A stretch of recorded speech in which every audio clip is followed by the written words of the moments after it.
You were here with By the Cover. Today we're going to be reviewing End of Watch by Stephen King. This is the third book in the Bill Hodges trilogy. This book was 429 pages and took me 2 days to read.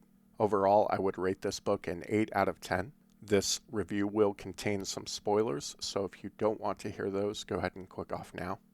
One of the common complaints I read over and over again with this book is people did not like this book because it contains supernatural elements. And my thought to that is, you're reading Stephen King. The fact he did almost 2 entire books without supernatural elements is a feat in and of itself. Him bringing what he was doing previous in the trilogy into what he usually does, which is supernatural elements, just seems like the logical progression to me. I don't see where the surprise is here. So yes, if you're expecting a pure detective novel, this isn't it.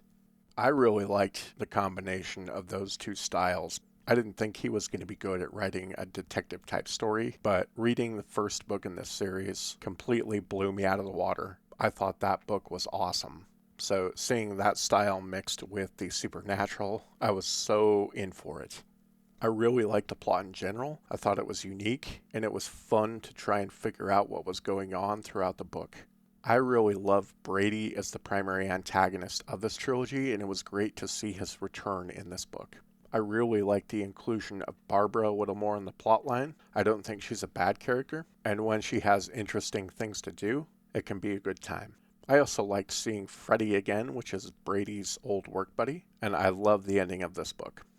As far as dislikes, I don't like the character of Isabel, which is Bill Hodges' ex-partner's partner. I just don't see her as a fun character.